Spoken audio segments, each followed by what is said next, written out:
هاي، أنا وصال، وفي حلقة النهاردة هقولك حاجات اوعي حد يعرفها عنك أيا كان هو مين. رقم واحد، فلوسك أو الانكم بتاعك، سواء بتاخدي مصروف أو بتشتغلي وبتعملي فلوس كويسة أو مش كويسة، اوعي حد يعرف عنها أي حاجة، لا صاحبتك ولا جارتك ولا قريبتك ولا أي حد خالص يعرف أي حاجة عن الانكم بتاعك. لأنه لو مثلا الفلوس اللي انت بتاخديها دي كتير، انت ما تعرفيش النفوس المريضة اللي حواليكي هتبصلك ازاي، وفيما بعد هتلاقي نفسك اتحسدتي ومش عارفة تمسكي فلوس تاني أصلا. ولو الفلوس دي قليلة برضو ما تعرفيش اللي حواليكي هيبصولك ازاي، هيبقى من جواهم حاسين انه احنا احسن منها، احنا في مستوى اعلى منها، او يحسوا بالتفضل عليكي في حاجات كتير. ولو بعدها ربنا كرمك بحاجه وبقيتي في مكان كويس، ممكن يستكتروا عليكي الحاجه دي، او يفضلوا نفسهم شايفينك في المكان اللي انت عرفتيهم ان انت فيه، واللي هم حاسين ان هو المكان ده قليل وهو ده اللي انت تستحقيه. فاوعي اوعي ايا كان درجه القرب بينك وبين اي حد تعرفيه مصدر دخلك او الانكم بتاعك. رقم اتنين، اي مصيبه سوداء حصلت زمان في الماضي سيبيها زمان، ما تحكيهاش لحد، وبالذات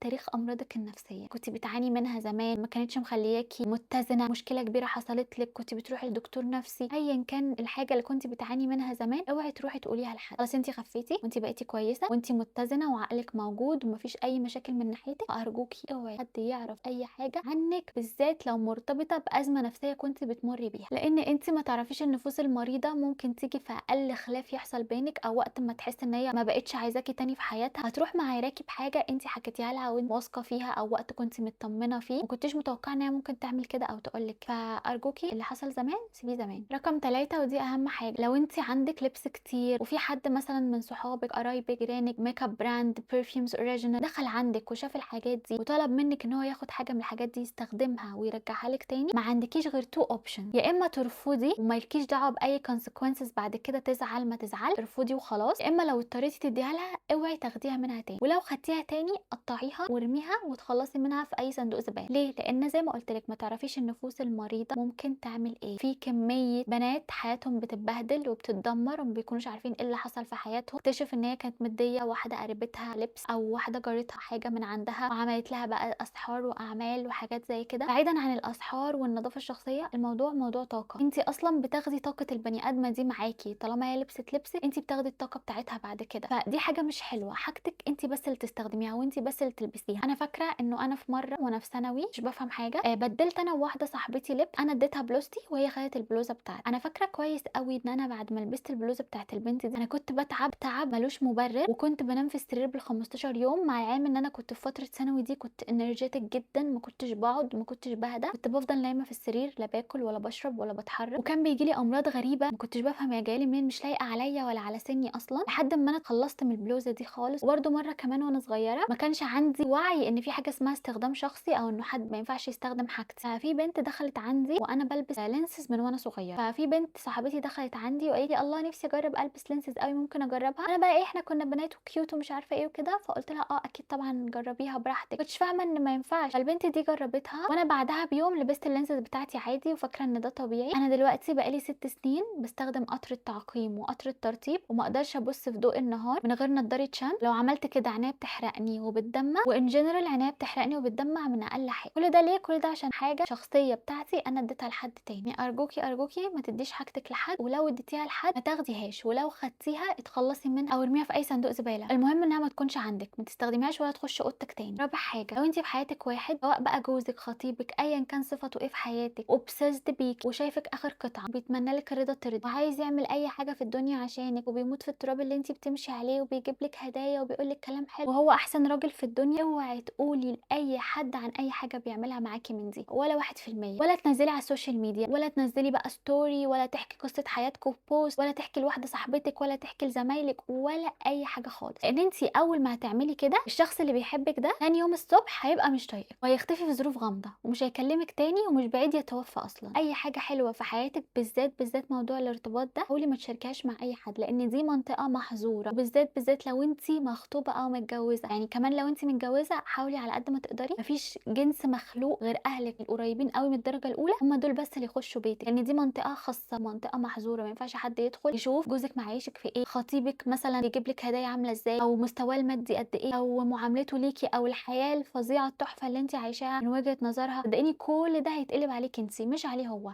عليكِ أنتِ، تفضلي على طول حيرانة ومكتئبة ومش فاهمة حاجة وحياتِك جحيم ومشاكل، مش بعيد يعني تبعدوا عن بعض خالص وما تبقيش عارفة السبب. خامس وأهم حاجة، اوعي تحكي لزمايلِك في الشغل عن مشاكل في حياتِك أو مشاكل حصلت في حياتِك أو مشاكل بينِك وبين خطيبِك أو بينِك وبين جوزِك أو بينِك وبين best friend أو بينِك وبين جيرانِك أو بينِك وبين أهلِك. الشغل للشغل وبس، الشغل عشان تشتغلي وتاخدي فلوس فقط لا غير. اوعي open up أو over share مع ناس من الشغل. الشغل ده أكتر مكان فيه فخ كبير أوي أنتِ ممكن تكوني مش مدركاه وهتفهميه بعدين لمّا الناس وشها الحقيقي يبان، لإنه دايمًا كلنا بنتخدع بالوشوش اللطيفة والناس الfriendly والناس اللي بتحسسِك إن هي بتشاركِك أسرارها عشان أنتِ كمان تقولي لها أسرارِك، ممكن تكون دي أصلًا يعني fake stories هُم بيقولوها عشان يوقعوكِ بالكلام أو يحسسوكِ إن إحنا بنشاركِك أهو فأنتِ كمان شاركينا، يبدأوا يعرفوا عن حياتِك وأنتِ زي العبيطة تقومي حاكية قصة حياتِك. أرجوكِ الشغل وبس، لإن أنتِ ما تعرفيش أنتِ ممكن في يوم من الأيام تسيبي الشغل، الناس دول يتكلموا عليكِ أو الناس دول أصلًا يكونوا سبب في قطع رزقِك أو قطع أكل عيشِك. الشغل للشغل بس، يعني سطّحي على قد ما تقدري. بس كده، دي كانت حلقة النهارده، استنوني الحلقة الجاية هاتكلم معاكم عن موضوع مهم أوي، إن شاء الله يعجبكم. أنا كده خلصت، باي.